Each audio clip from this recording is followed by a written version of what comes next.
After 53 years of marriage, I found the letters he wrote to another woman. Letters planning a future without me. He thought I'd cry. Instead, I rewrote every document he depended on and watched his world collapse. My name is Eleanor Gray, and this is my revenge story. I am 76 years old, and people think age makes you soft. In my case, it made me sharper, wiser, colder. They say the elderly forget things, but we never forget the people who hurt us. And this is the story of the last gift I ever gave my husband, a gift wrapped not in paper, but in truth and revenge.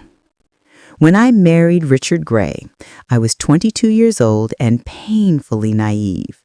He was 10 years older, successful, admired, and charming in public. In private, he was cold and controlling. He never raised a hand to me, but he raised his voice often enough. He raised suspicions. He raised walls around me until I could barely remember who I was before him. And for decades, I believed him when he said I was lucky to have him, that without him, I'd be just another small-town nobody with nothing to offer. That is what women of my generation were taught, to shrink ourselves and to keep our husbands' worlds peaceful. But the world shifts when you least expect it. It reveals truths you weren't meant to see. It started with that locked drawer in his study. He always kept it sealed, claiming it held professional files, and I believed him. But 53 years of marriage teaches you to recognize patterns. Why he began leaving home early, why he returned smelling of cologne I didn't buy, why he stepped outside to whisper into his phone. One rainy afternoon, he forgot to lock that drawer. Inside was a ribbon-tied stack of envelopes, thin and elegant, scented with perfume. Letters, dozens of them, all from a woman named Marielle. The most recent one read, "Can't wait until she's out of the picture, then you'll finally be free." My hand shook, not from heartbreak, because I was too old for such foolishness, but from the weight of betrayal. 53 years of marriage, and I was little more than a placeholder until a younger model could replace me. But instead of crying, I told myself, "Eleanor, you have two choices, fall apart or plan." And I chose to plan. The next morning, I followed Richard. He wasn't as clever as he believed. He drove across town to a small cafe. That's where I saw her. Young, pretty, everything I no longer was. I sat behind them and listened to every poisoned word. "Soon," she whispered, touching his hand. "Soon, you won't have to pretend anymore." Richard chuckled and said, "Eleanor is practically senile. She won't last long." Senile, that cut deeper than the affair itself, because it wasn't true. I wasn't weak. I wasn't confused. I wasn't fading. If anything, I had never seen more clearly. If he wanted a new life, he would get one, but not the one he imagined. Richard thought he controlled our finances, but he had no idea how quietly people stopped seeing older women. Invisible doesn't mean powerless. Through my volunteer work at the library, church, and community center, I knew nearly every lawyer worth knowing, so I visited one, an old friend of my father's, and rewrote everything. My will, our home ownership, my pension, my savings. Everything Richard assumed he'd inherit when I died was transferred to my children. All of it. The man who once said, "When you die, at least your life will have served a purpose, securing my retirement," would soon learn I wasn't planning to leave him a single cent. For weeks I pretended to be frail, forgetful, tired, exactly what he wanted to believe.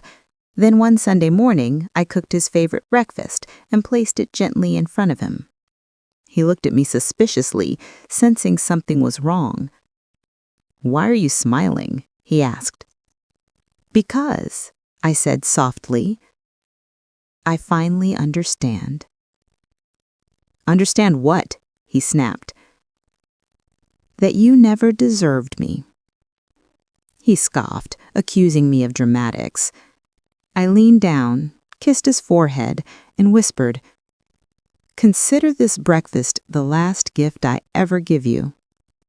Then I walked out the door. He didn't know that I had already mailed copies of his love letters to his office, his mother, our children, and the church board he chaired.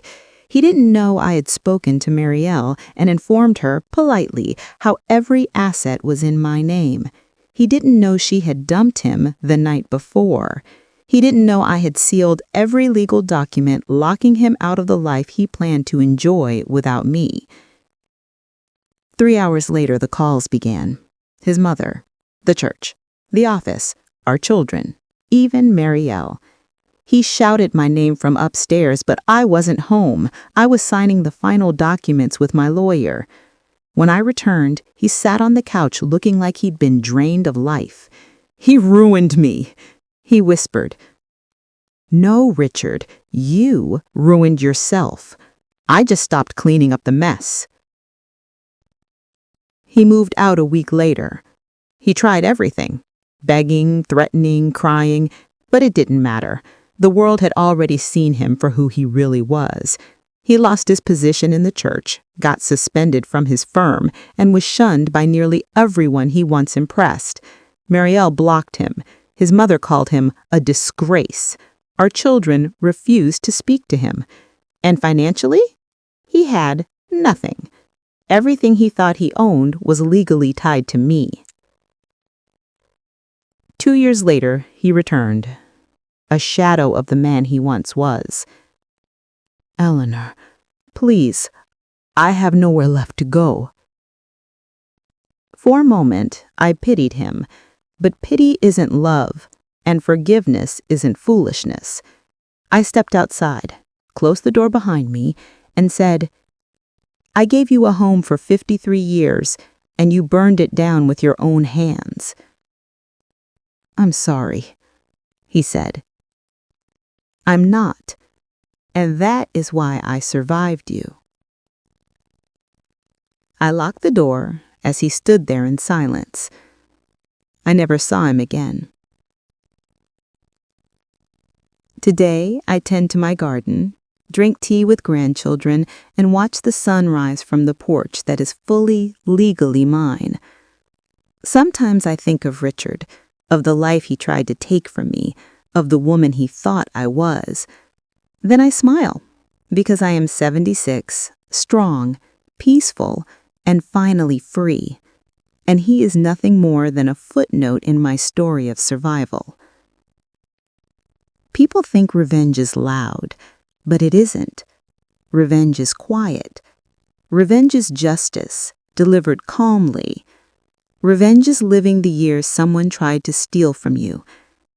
And that was the last gift I ever gave my husband, the truth that he never controlled me. He only thought he did.